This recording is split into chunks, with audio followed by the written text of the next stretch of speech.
Hey guys, welcome back to my channel. Today I have here a Mastercraft 8 horsepower 24-inch cut snowblower with a Tecumseh engine on it. The problem with this snowblower is that the engine is making a loud knocking sound. I'm going to start it up, let you hear it, and then I'm going to diagnose what the issue is with this motor.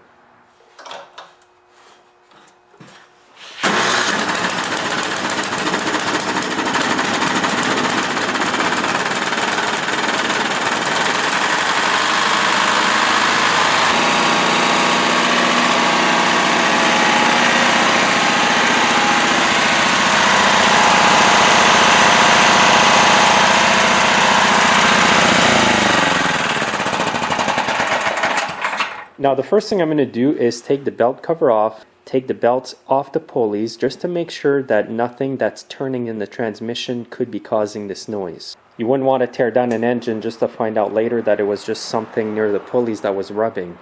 To start this, I need to remove the 3/8 bolt on each side of the cover, and there's another one down there. And I'm just using a 3/8 nut driver today for this. And now the cover is going to come off.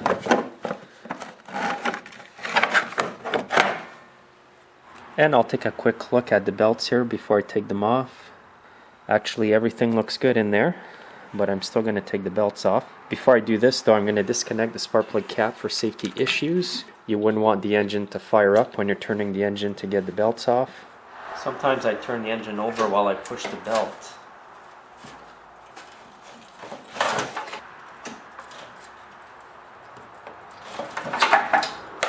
Now what I need to do is take the drive belt off. To do this, I'm going to push the idler pulley out.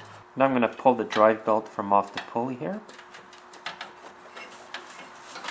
Now I'm going to reconnect the spark plug cap and start it up again just to make sure that it still makes that noise with the belts disconnected.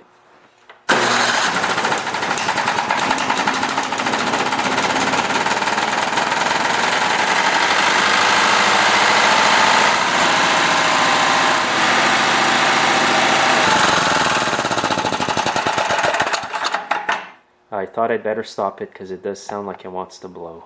Unfortunately, it's still making the noise, so what I'm going to do now is take the engine off the blower and then take it apart and see what's going on. To take the engine off, you have to remove 4 bolts that are bolted from underneath the transmission here. So you have to take off the bolts holding the belly pan in order to access these bolts. And again, you can use your 3/8 nut driver to do this. Also, if you have an impact, it works good as well. You may also want to drain some of the fuel if you're going to do this because it may drip when it's tipped up like this. Also make sure that the oil cap is nice and tight. Once the bolts are all off, the cover is just going to pop off.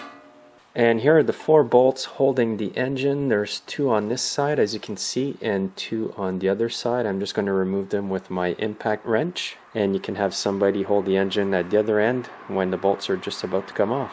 If you're by yourself, you can have a table or stool on the other side to hold it when all the bolts come off as well. So I've got the engine out of the blower. At this point I'm going to drain the oil because it does make a mess when you take the engine apart if all the oil is in it.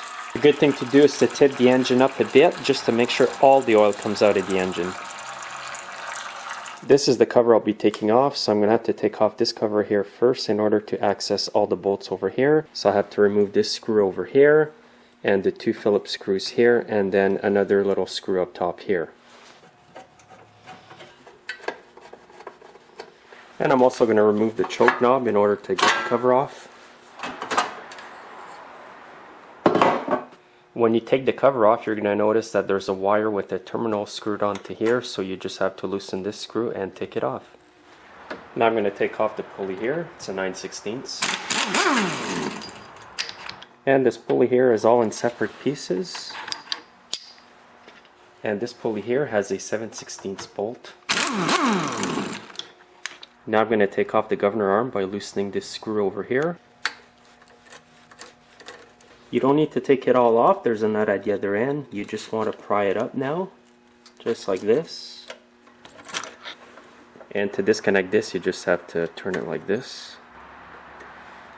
Now I'm going to take off all the 3/8 bolts all around the cover. Okay, so I've got all the bolts off. Now I'm just going to show you how to take the cover off. Sometimes they come off easy, sometimes they don't. Near the dipstick tube, there's a little space here, and I'm just going to try to, oh, there we go. So that worked good, that was easy. What you don't want to do is stick your screwdriver right in there and damage where the gasket goes. So I'm going to try to get it off by hand.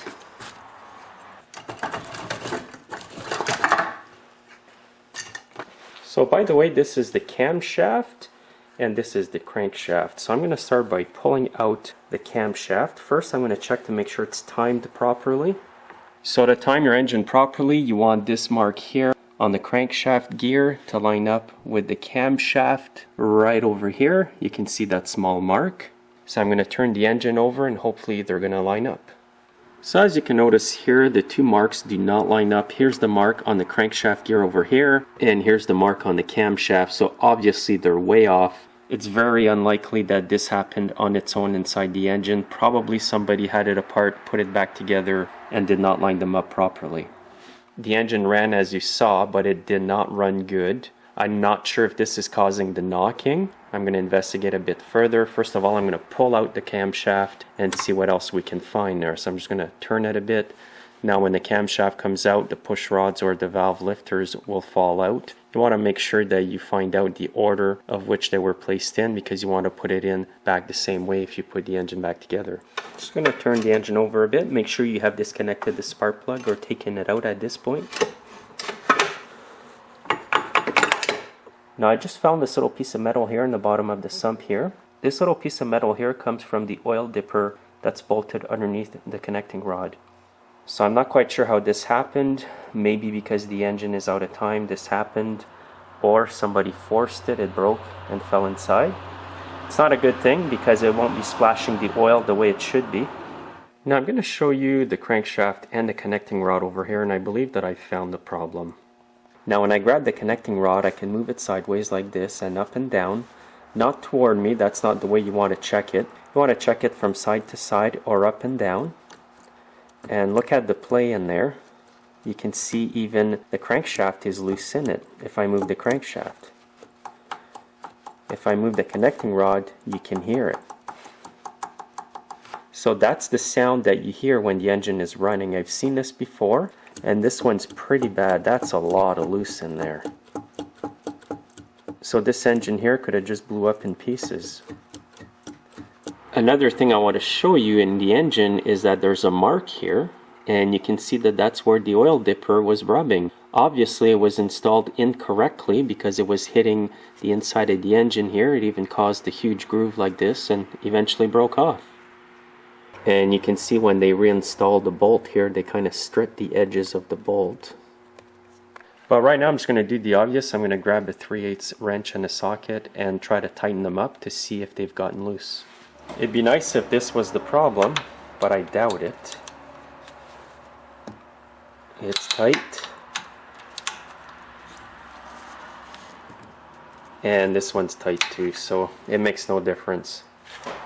What I'm going to do now though is take this bottom cover off and flip it over in case they put it on the wrong way. I doubt that that's the problem, but I'm going to try it anyways. And look at the connecting rod cap here. Probably what they've done is over-revved this engine or ran it low in oil. So I think this is a hopeless case anyways. So I'm just going to put it in this way now just to see, but I doubt it's going to make a difference. So just as I suspected, it makes no difference with the cap flipped around. So this engine's going to need a complete tear down, try on a new connecting rod, and hope that that fixes the problem. And another tip I can offer you is don't over-rev your engine too often, and make sure you keep good oil in there and the proper level. So thanks again for watching. I'll see you next time.